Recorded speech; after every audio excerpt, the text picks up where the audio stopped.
Hello, ladies and gentlemen, and welcome to Mr. Merrigan's Moments in History. We're going to be focusing primarily in this section on Thomas Jefferson. So, welcome, students, welcome, learners. You're looking at Monticello here, which would be the home of Thomas Jefferson. Now, in this video, we are going to get a little bit into Jefferson, but we're also going to touch base, of course, and give us some background on President George Washington. So looking at our learning targets, we have the election of 1800 showed that power could be transferred peacefully even when political parties were in disagreement. And one of the key things that we want to point out here is that you are going to see a transfer of power from the Federalists to the Anti-Federalists, especially between John Adams and Thomas Jefferson after the election of 1800. But coming back to Washington, George Washington is our first president, and he and the first Congress established the precedents, that is to say, a tradition that is going to shape the future of the United States. And in fact, we're going to see a lot of precedents set as far as the role of the president and when it comes to things like terms. So one of the precedents that gets set is that the president is going to give an inaugural address. So upon entering the office, the president gives a speech in which he or she will outline kind of their ideas for their term, which again for a president is 4 years. They also set up the precedent that you would serve 2 terms in office. So that's 2 terms, 4 years each. That's 8 years total. It isn't going to be official until the 25th Amendment after the passing of that amendment, and after FDR serves 4 terms, that will be officially a part of the Constitution. And also the creation of the cabinet. Those are the advisors to the president that help the president in making his or her decisions, as well as this policy of neutrality when it comes to foreign affairs. And so that's going to be very important, especially in the early part of U.S. history, in seeing how that is going to shape how the U.S. takes action when things are going on beyond their shores. So in 1789, Congress set up 3 departments within the executive branch.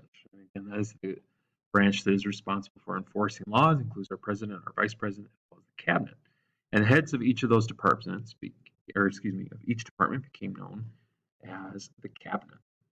And again, that's a group of advisors to the president. And that has certainly been expanded as we make our way through U.S. history. The State Department was one of those original heads, and that was led by Thomas Jefferson, again, future president here, handled relations with other countries, especially given Thomas Jefferson's background in the Revolutionary War. France would be an important part of that experience for Jefferson.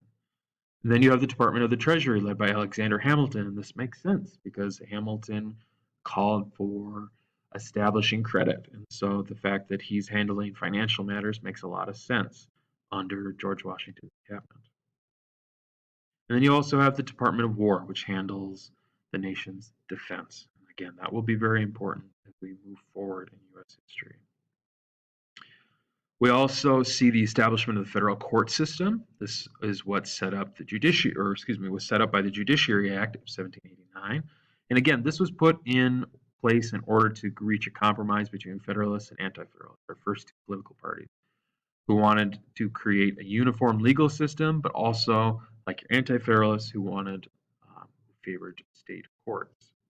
So in that process, we see that federal courts could overturn state court decisions. That's very in keeping with this idea of federalism.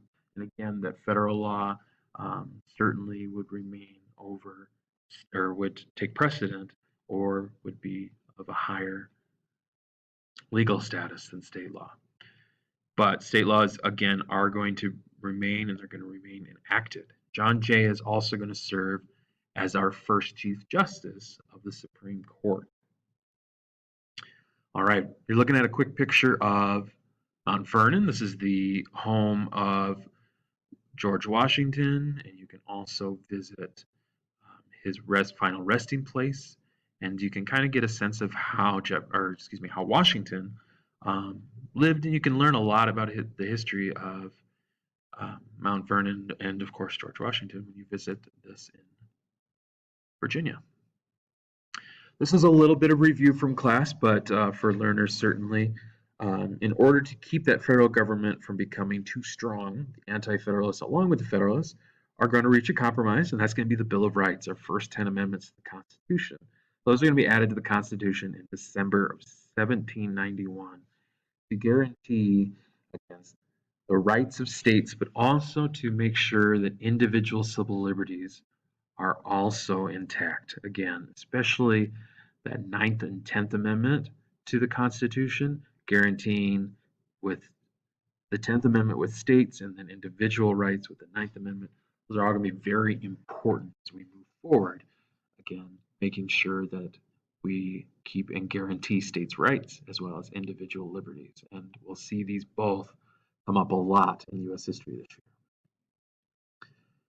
Now, the election of 1800 showed us that power could be peacefully transferred when, again, political parties disagree. And you have John Adams, who's a Federalist. And again, he is going to be our second president. So he's going to be elected in 1796 after George Washington leaves office. He's going to run against Thomas Jefferson. These two are going to battle it out.